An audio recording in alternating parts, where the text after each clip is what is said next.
scientists, it's PS Science here, and today we're going to investigate the year-long pattern of seasons.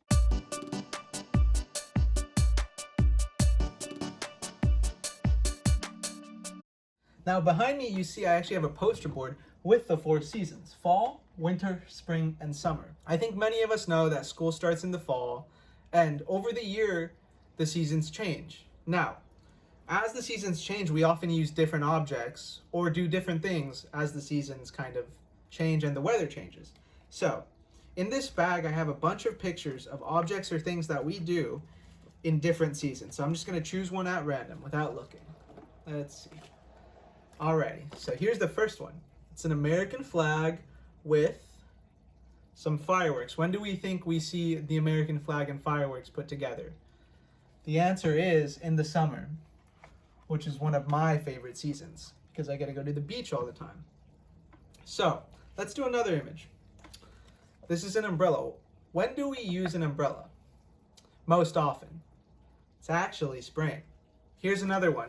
Oh, these look really cool. I love the color yellow and orange, or both of the colors. So these are leaves that have turned orange and yellow. When do we see these? Most often, it's in fall. All right, let's take another one. Oh, this is cool. When do we paint eggs? These are some pretty cool eggs. The answer is also in spring. When do we decorate a pine tree? That is in, you guessed it, winter. Let's do one more. I'm sure everybody knows what this is.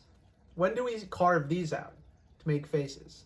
The answer is also in fall. And we often know that fall has the colors of orange and yellow, which are, well, as I said, some of my favorite colors. Every year the seasons change at the same time and in the same order. But why do we think this happens at the same time, same order every year? And it actually has to do with the sun and the earth, and how the earth rotates around the sun. See, the earth rotates on a tilt. We see that the earth rotates around the sun. It goes around the sun every single year, and 1 year is how long it takes for the earth to rotate. Now, since the earth is on a tilt, there are some times when we are further away from the sun, and that's when it gets colder. And there are times when we are closer to the sun, and that's when it starts to get warm, like in summer. And then it just keeps going in a cycle. As we get warmer, eventually we begin to get colder. And it also depends what hemisphere you're in. The earth is divided in half into 2 hemispheres. See this line? The bottom one and the top one have different seasons at the same time. Now that we've discussed the reason behind seasonal patterns, let's talk about the weather. How is the weather different in December than it is from June? We know that it's often colder in December than it is in June, and that has to do with seasonal patterns as well, because the weather follows seasonal patterns. We see that in the winter, it gets colder and the days get shorter. Then in the spring, it starts to warm up. We see a lot more rain, which is why we use umbrellas. And we also see a lot more plant life because of the rain. Then in summer, it gets really hot, which is why a lot of people go to the beach, and the days get really long. Then it goes to fall, and it starts to get colder and the days start to get shorter. And that's the reason why we start to see leaves falling off trees and turning different colors. Why do we think these seasonal weather patterns happen as well? The answer actually also has to do with the fact that the earth is on a tilt. So if the sun is right here, and this is America, as the earth rotates, America starts to get further away from the sun, and that's when it starts to get colder. But then we start to rotate back around and it starts to heat up, and the days start to get longer because we get more sunlight. Months also form a pattern, and I have a calendar right here with some cute turtles on them. The same months happen in the same order every year. We have January, February, March, April, May, June, July, and August. Then September, October, November, and December. Then it starts over again to January. These months also follow a pattern and fall within the same season every year. And I'm going to put the months into the season that they are in. So we'll start with the new school year, which often happens in September, especially for Americans. So September is in fall. Then we have October, which is when we carve pumpkins because of Halloween. Then we have November, which has Thanksgiving, which is one of my favorite holidays. Then December is when we start to transition into winter.